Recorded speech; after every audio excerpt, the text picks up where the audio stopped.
A city is a collection of preferences.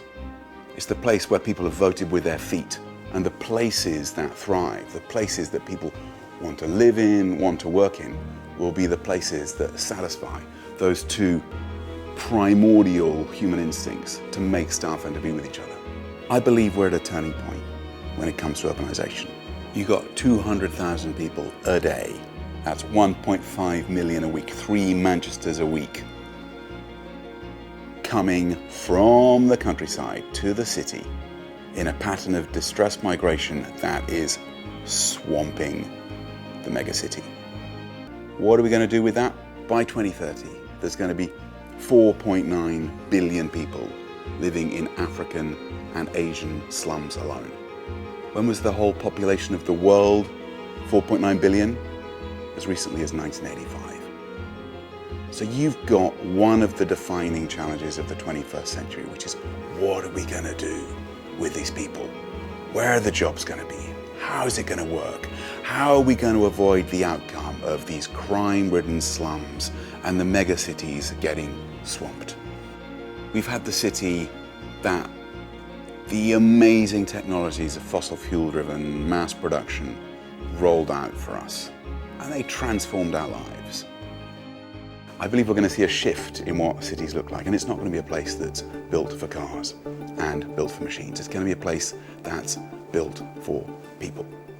And in that place, we're going to be doing what we as human beings know that we love to do, which is we love to make things.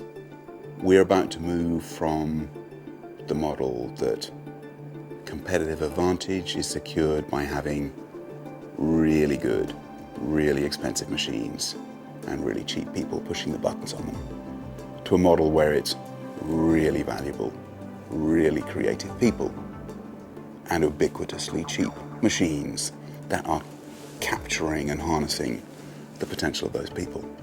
The companies that do that will thrive. The cities that do that will thrive. People want place. They want a place that they're emotionally attached to, a place that they live in. And at the same time, they want the job opportunities.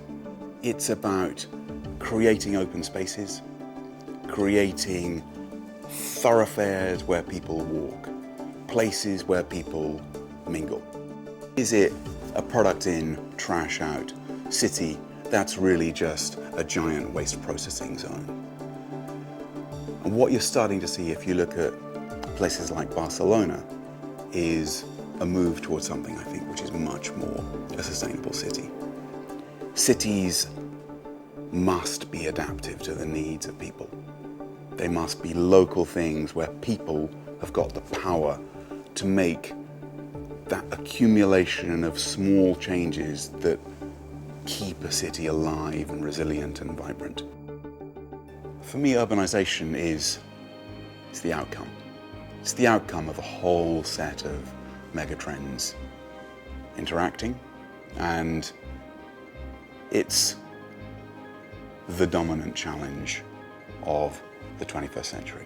If we carry on our current pathway from a species that was 2% urban in 1800 to one that's already 51%, but there's going to be 70% by 2050.